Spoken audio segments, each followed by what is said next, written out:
बिस्मिल्लाहिर्रहमानिर्रहीम। अस्सलाम वालेकुम। मैं हूं साइमा दाल सब्ज़ी के साथ।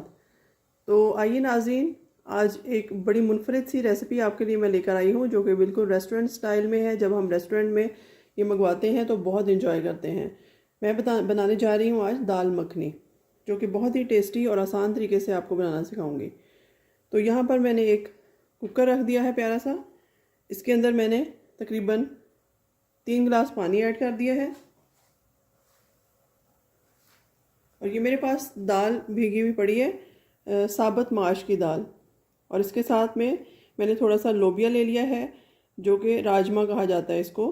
ये दाल जो है, इसकी क्वांटिटी आप ज़्यादा लेंगे, पौना कप, और 1/3 कप जो ऊपर वाला बाकी बचता है वो आप लोबिया का लेंगे।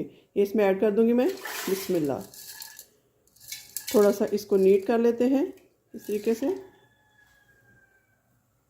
और बस अभी इसमें कोई चीज़ ऐड नहीं करूँगी, बस इसको बॉईल करेंगे हम तकरीबन इसके सीटी के हिलने तक 3 मिनट के बाद तक, अच्छी फुली कुक्ड। और इसको गला के हम अच्छा सा रखेंगे ताकि हमारी जो दाल है वो बिल्कुल ब्लेंडेड बने। तो ये इसको कवर करती हूँ मैं कुकर को, इसको बंद करती हूँ। कुकर का इस्तेमाल आप इंतहाई एहतियात से कीजिएगा। मेरा भी न्यू कुकर है तो मैंने सोचा आज इसका इफ्तिताह दाल से ही करती हूँ। तो हमेशा इसकी आंच को मुनासिब रखा कीजिए। और प्रिकॉशंस इसके ये हैं कि आपकी जो इसकी सीटी के ऊपर वाला हिस्सा है उसमें कोई चीज़ फंसी नहीं होनी चाहिए, कोई दाना वगैरह इसमें। तो चलिए इसको स्टार्ट करते हैं। वेट रख देती हूँ और इसको इसके सीटी के हिलने तक मैं तकरीबन 4 से 5 मिनट तक कुक करने दूँगी। तो यहाँ पर मैंने कुकर को ओपन कर लिया है। अब देखते हैं दाल की क्या पोजीशन है।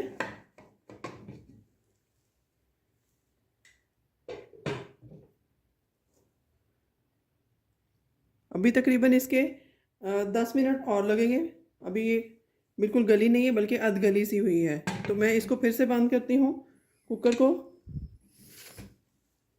बहुत गर्म है अभी, तो एहतियात के साथ इसको बंद करेंगे।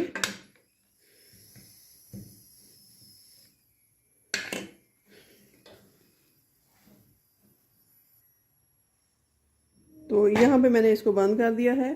वेट को रख दूँगी और चूल्हे को जला दूँगी। तकरीबन 8-10 मिनट के लिए इसको फिर से हम बंद करते हैं। उसके बाद इसका नेक्स्ट प्रोसेस है। तो यहाँ पर देखिए जी, माशाल्लाह हमारी दाल जो है और लोबिया गल चुका है। अब इसको थोड़ा सा ब्लेंड करेंगे, उसके बाद नेक्स्ट प्रोसेस करेंगे।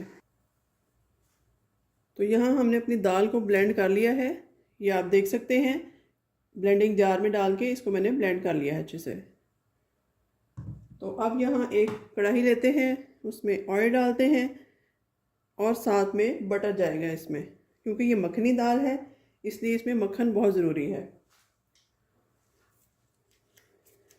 तो यहाँ पर मैं तकरीबन 1 टेबलस्पून के करीब मक्खन ऐड कर दूंगी। इसको अच्छे से मिक्स होने देते हैं।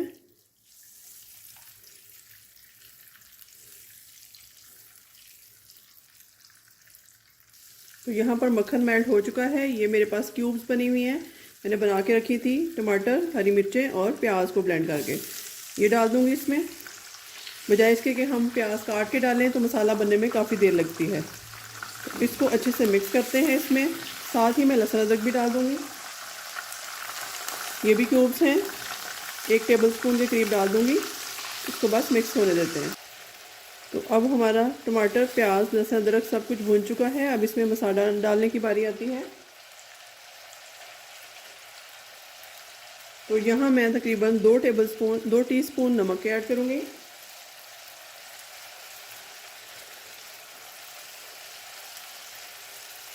दो टीस्पून ही 2 से 2.5 टीस्पून ही आप लाल मिर्च के ऐड कीजिएगा, क्योंकि ये थोड़ी करारी बनेगी तो मज़ा देगी।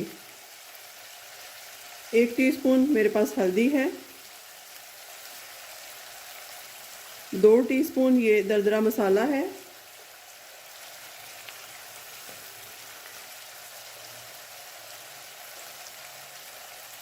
थोड़ा सा चिकन पाउडर टेस्ट के लिए डाल दूंगी। 1 टीस्पून मेरे पास चाट मसाला है। 1 टीस्पून मेरे पास आमचूर पाउडर है और 1 टीस्पून ही काली मिर्च है। गरम मसाला हम एंड में डालेंगे।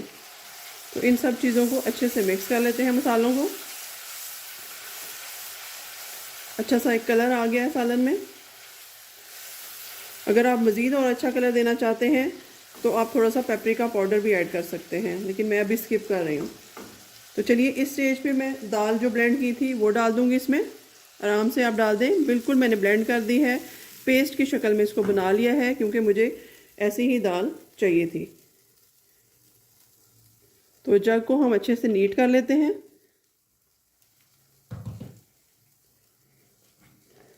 ये देखिए किस कदर मज़ेदार सी लुक आ रही है इस दाल की, और अभी से ही ये इसको खाने का दिल जो है वो कर रहा है, दिल ललचा रहा है खाने के लिए।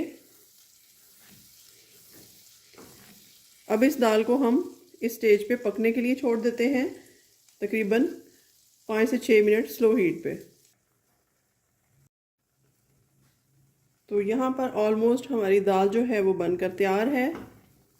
मैंने इसके स्पाइसेस को टेस्ट किया है, बहुत ही मज़ेदार किस्म की दाल हमारी बनी है। दाल मखनी रेस्टोरेंट स्टाइल है बिल्कुल। ये आपको रोटी के साथ, नान के साथ बहुत मज़ा देगी।